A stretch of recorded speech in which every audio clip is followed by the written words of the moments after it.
Assalamualaikum warahmatullahi wabarakatuh. Bismillahirrahmanirrahim. Alhamdulillahirabbil alamin wa bihi nasta'in wa la umuri dunya waddin. Wassalatu wassalamu ala asyrafil anbiya wal mursalin wa ala alihi wa sahbihi ajma'in. Rabbi shrah li sadri wa yassir li amri wahlul 'uqdatam min lisani yafqahu qawli. Amma ba'du. Segala puji hanya milik Allah Rabbi, segala zat yang maha ghafur, zat yang maha syukur, yang telah memberikan ribuan nikmat kepada kita semua yang tidak terukur. Nikmat iman, nikmat Islam, sampai nikmat sehat walafiat, sehingga kita bisa bertemu kembali dengan bulan yang sangat luar biasa ini.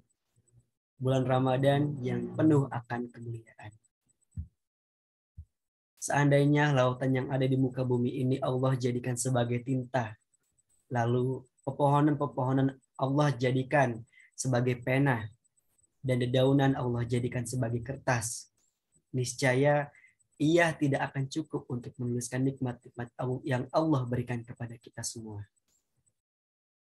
Salawat serta salam semoga tercurah limpahkan kepada Nabi akhirul zaman, Nabi kita semua, seorang Nabi yang lahirnya saja membuat goncangan alam semesta, membuat heboh para malaikat Allah Subhanahu wa Ta'ala, yang kalau bukan karenanya tidak akan Allah ciptakan alam semesta ini. Siapakah dia?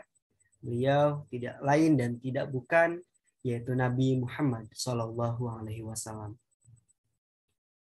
Semoga keluarganya, sahabatnya, dan kita selaku umatnya yang mengikuti sunnah-sunnahnya, semoga mendapatkan syafaatnya ketika di yaumul kiamah nanti. Amin, amin, ya rabbal alamin. Para hadirin dan teman-teman virtual yang berbahagia, tidak terasa kita sudah memasuki hari ke-8 bulan Ramadan, yang artinya sudah hampir 10 hari kita melakukan berbagai ibadah dan kegiatan positif lainnya pada bulan yang mulia ini. Tapi sejauh ini, apakah teman-teman pernah merasakan nikmat dan indahnya melakukan sebuah ibadah berupa itikaf, khususnya pada bulan Ramadan ini? Teman-teman mau tahu keutamaan dan syafaat itikaf di bulan Ramadan? Simak video ini sampai akhir. Namun sebelum kita menjelajah lebih jauh terkait itikaf pada bulan Ramadan, saya ingin bertanya pada teman-teman. Apa sebenarnya itikaf itu? Mungkin teman-teman secara diam-diam sudah menjawab dalam hati masing-masing apa yang dimaksud dengan itikaf. Betul apa betul? Iya, betul sekali teman-teman. Singkatnya, itikaf ini adalah berdiam diri. Itikaf berasal dari bahasa Arab yaitu al-i'tikafu, yang berarti menetap, mengurung diri, atau terhalangi. Namun, pengertiannya dalam konteks ibadah dalam Islam adalah berdiam diri di dalam masjid dalam rangka untuk mencari keridhaan Allah Subhanahu wa Ta'ala dan bermuhasabah atau berintrospeksi diri atas perbuatan-perbuatan yang telah dilakukan. Misalkan begini, teman-teman seharian ini full beraktivitas, melakukan berbagai hal, mulai dari yang baik ataupun yang buruk. Kemudian teman-teman pada malam harinya sholat isya di masjid, kemudian setelah sholat isya teman-teman tidak langsung pulang, namun berintrospeksi diri di sana, merenungkan apa saja yang telah saya lakukan. Apakah lebih banyak perilaku baik ataukah justru sebaliknya. Begitulah teman-teman. Sehingga teman-teman dari situ bisa keesokan harinya bisa melakukan hal-hal yang lebih baik lagi. Namun, selain bermuhasabah, itikaf juga dapat dilakukan dengan melakukan ibadah-ibadah lainnya dengan tujuan untuk mendekatkan diri kepada Allah Subhanahu wa Ta'ala. Itikaf juga merupakan sunnah yang telah dicontohkan oleh Rasulullah Shallallahu Alaihi Wasallam. Banyak hadis-hadis yang menunjukkan bahwa Rasulullah Shallallahu Alaihi Wasallam sering melakukan itikaf pada bulan Ramadan, khususnya 10 hari terakhir pada bulan Ramadan. Bahkan menjelang wafatnya beliau, Rasulullah melakukan itikaf selama 20 hari terakhir Ramadan. Kemudian hal itu pun diikuti oleh para istri Nabi Shallallahu Alaihi Wasallam setelah beliau wafat. Hal ini sebagaimana anjuran Rasulullah dalam hadis riwayat Abu Hurairah radhiyallahu anhu yang artinya yaitu Rasulullah melakukan itikaf setiap bulan Ramadan selama 10 hari. Maka ketika di tahun menjelang wafatnya, Rasulullah beritikaf pada 20 hari terakhir dan istri-istrinya beritikaf setelah itu. Hadis riwayat Bukhari dan Muslim. Hal senada juga disampaikan oleh Ibnu Umar radhiyallahu anhu yang berkata, Rasulullah Shallallahu alaihi wasallam melakukan itikaf 10 hari terakhir di bulan Ramadan. Hadis riwayat Bukhari dan Muslim. Lantas, apa sebenarnya keutamaan itikaf? Teman-teman sudah tahu apa itu keutamaan itikaf. Di antara keutamaan itikaf, selain ia merupakan sunnah yang dicontohkan baginda Rasulullah SAW, sesungguhnya itikaf memiliki keutamaan yang sangat luar biasa besarnya. Apa saja? Pertama, yaitu dapat menjauhkan diri dari neraka. Hal ini sebagaimana disampaikan oleh Ibnu Abbas radhiyallahu anhu. Barang siapa beritikaf 1 hari karena mengharap keridhaan Allah, Allah akan menjadikan jarak antara dirinya dan api neraka sejauh 3 parit setiap parit, sejauh jarak timur dan barat. Hadis riwayat Tabrani, Baihaqi dan disahihkan oleh Imam Hakim. Sangat luar biasa teman-teman. Kita melakukan itikaf 1 kali saja diibaratkan pahalanya sebagaimana kita dijauhkan dari api neraka 3 parit. Yang mana 1 parit itu sejauh dari jarak timur dan barat. Lalu kedua, dengan melakukan itikaf kita akan dijanjikan surga oleh Allah Subhanahu wa taala. Yang disampaikan oleh Rasulullah sebagaimana Imam Al-Khatib dan Ibu Syahid meriwayatkan hadis dari Sauban radhiyallahu anhu meriwayatkan Rasulullah Shallallahu alaihi wasallam bersabda, barang siapa yang beritikaf antara maghrib dan isya di masjid dengan tidak berbicara kecuali sholat dan membaca Al-Quran, maka Allah berhak membangunkan untuknya istana di surga. Sangat luar biasa sekali. Dan ketiga, dengan itikaf, seseorang akan lebih banyak mendekatkan diri kepada Allah. Sehingga dengan itikaf, seseorang akan berkesempatan mendapatkan kemuliaan Lailatul Qadar pada bulan Ramadan yang begitu mulia ini.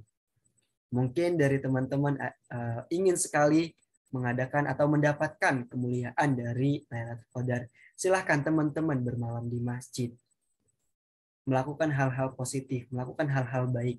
Sehingga mudah-mudahan tahun ini teman-teman dapat mendapatkan kemuliaan malam Lailatul Qadar.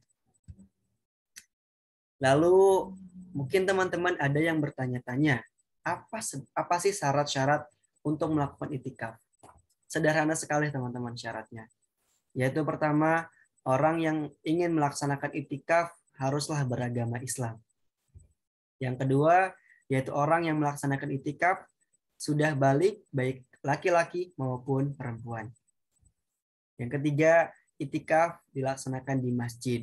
Hal ini juga dilandaskan sebagaimana firman Allah Subhanahu wa taala dalam kutipan Al-Qur'an surah Al-Baqarah ayat 187. A'udzu billahi minasyaitonir rajim. Bismillahirrahmanirrahim. Wala tubashiruhunna wa antum aakifuna fil masajid. Yang artinya, tetapi janganlah kamu campuri mereka sedang kamu beritikaf dalam masjid.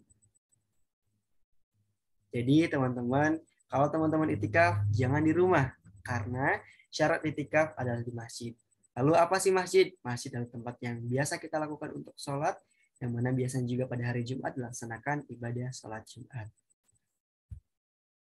Lalu yang selanjutnya apa syaratnya? Yang keempat atau yang terakhir adalah orang yang melaksanakan itikaf hendaklah memiliki niat itikaf. Lalu bagaimana niatnya?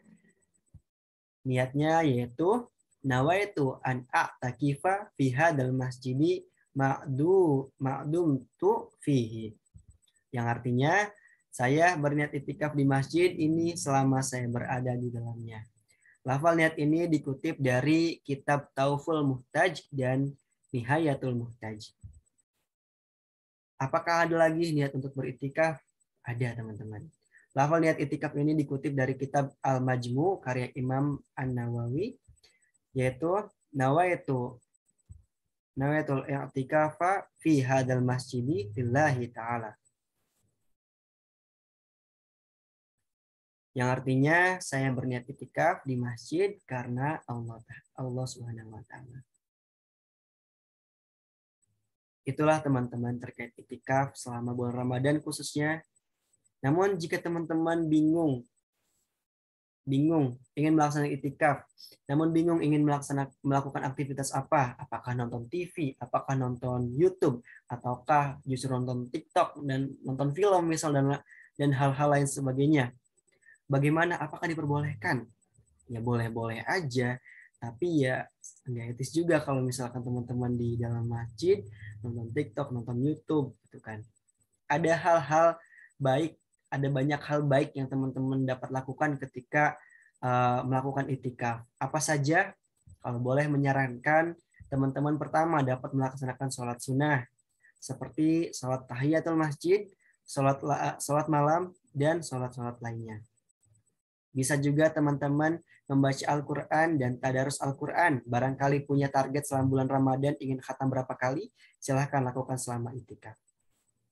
Atau teman-teman ingin melaksanakan berzikir dan juga berdoa, silahkan juga laksanakan selama itikaf. Juga teman-teman bisa melakukan kegiatan berupa membaca buku-buku terkait agama Islam, sehingga selain teman-teman mendapatkan pahala, teman-teman juga mendapatkan pengetahuan baru terkait agama Islam. Hadirin dan teman-teman virtual, demikianlah kultum singkat yang dapat saya sampaikan pada kesempatan kali ini. Semoga dapat bermanfaat bagi kita semua dan dapat kita aplikasikan dalam kehidupan sehari-hari, khususnya pada bulan Ramadan ini. Semoga teman-teman setelah mendengar kultum singkat ini, keesokan harinya bisa lebih giat lagi dalam melakukan ibadah, khususnya itikaf di masjid. Lebih dan kurangnya saya mohon dimaafkan. Yang benar datangnya dari Allah Subhanahu wa taala yang Maha benar, dan yang salah, khilaf atau keliru itu datangnya dari saya pribadi sebagai manusia biasa yang tidak pernah luput dari salah, khilaf dan dosa. Akhirul kalam, subhanallah wa bihamdika asyhadu alla illa anta astaghfiruka wa atubu ilaik. Wallahu muwafiq ila aqwamit thoriq. Wassalamualaikum warahmatullahi wabarakatuh.